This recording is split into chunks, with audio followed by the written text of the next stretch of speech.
तो पंडित जी ने देखा कि जिस शिव भगवान को मैं इतने दिनों से पूज रहा हूं, उस शिव भगवान के ऊपर तो छोटा सा चूहा चढ़कर और चावल खा रहा है। पंडित शंका में फंस गया। पंडित जी ने सोचा, लगता है शिव भगवान से बड़ा ये चूहा है। शंकर जी की पूजा कर दिया बंद। दूसरे दिन चूहा की पूजा शुरू कर दिया। चूहा की पूजा करने लगे। चूहे को आरती करे, चूहा को फूल चढ़ाए और चूहा को चंदन लगाएगा। चूहा को भगवान मान। ध्यान से सुनना ये बात। एक दिन चूहा की पूजा करके पंडित जी ने ऐसे आंख बंद किया। बिल्ली आई और चूहा को गप से पेट में कर गई। बोलो जय श्री राम। पंडित जी ने नेत्र खोला तो देखा चूहा तो बिल्ली के पेट में। पंडित जी ने सोचा, यार चूहा से ज्यादा बड़ी ताकतदार तो बिल्ली है, बिल्ली की पूजा की जाए। लो बिल्ली की पूजा शुरू हो गई। अब रोज बिल्ली की आरती होने लगी। बिल्ली को चंदन, बिल्ली को फूल, बिल्ली की। एक दिन पंडित जी बिल्ली की आरती पूजा करके और ऐसे आंख बंद करके बिल्ली का ध्यान किया, वंदना। मोटा कुत्ता आया, बिल्ली को पेट में खा गया। बोलो जय श्री राम। पंडित जी ने सोचा, यार बेकार अभी तक समय नष्ट किया। बिल्ली से ज्यादा ताकतदार तो कुत्ता। अब कल से कुत्ता की पूजा शुरू हो गई। कल से कुत्ता की पूजा प्रारंभ कर दिया पंडित जी। कुत्ता की आरती, कुत्ता का बंधन, कुत्ता को अक्षत। पंडितानी ने सोचा एक दिन, पंडित की पत्नी, कि मेरे पति पागल जैसे हो गए, कभी चूहा की, कभी बिल्ली की, कभी कुत्ता की पूजा करते हैं। एक दिन कुत्ता की आरती करके पंडित जी से हाथ जोड़े। पंडितानी ने पहले से मोटा डंडा रख लिया था। एक डंडा उठाया और कुत्ते के सर पे जड़ दिया। कुत्ता वहीं पर मर गया।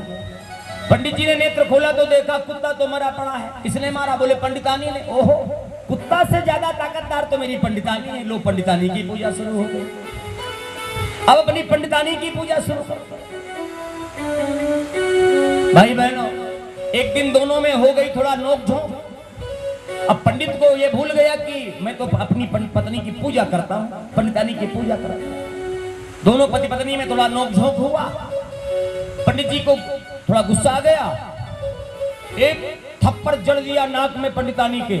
पंडितानी वहीं पर राम नाम सत्य हो गई। अब पंडित को पता चला कि स्वयं से ज्यादा ताकतदार दुनिया में कोई नहीं है। बोलो जय श्री राम।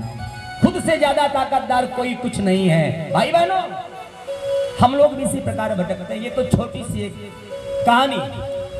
हम लोग भी ऐसे भटकते हैं। कभी इस देवता की पूजा करेंगे, कभी इसके पुजारी बनेंगे, कभी उसके पुजारी बनेंगे, कभी इसके पुजारी बनेंगे, कभी इसका फोटो घर पे रखेंगे, कभी इसका लॉकेट पहनेंगे, कभी 4 दिन इस मंदिर में जाएंगे, 5 दिन वहां जाएंगे। भटकते भटकते संशय में जीवन गुजर जाता है। कुछ भी नहीं मिल पाता। सारा जीवन यूं ही निरर्थक चला जाता है। कथा सुनने से संशय दूर हो जाता है। सत्य असत्य का अनुभव हो जाता है। सब पता चल जाता है, सच्चाई क्या है, झूठ क्या है। हमारा जीवन बेकार जब तक जाता है। हम दुनिया में जब तक भटकते हैं और भटकने के कारण बार बार किसी ना किसी के गर्भ में उल्टा तभी तक लटकते हैं जब तक हमारे जीवन में संशय है यारों। और कथा, श्री हरि की कथा संशय का निवारण करने वाली हो।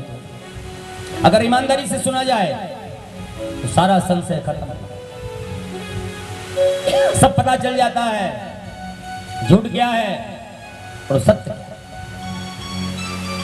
ये कथा ऐसे है, मन लगा के सुनिए। ये भटकना बंद हो जाएगा और भटकना बंद हो जाएगा तो जो 84 लाख बार किस किस माँ के गर्भ में उल्टा लटक चुके हैं, सर नीचे को पैर ऊपर को, जहां पे सर होता है वहीं मलमूत्र की थैलियां लगी हैं माँ के पेट में।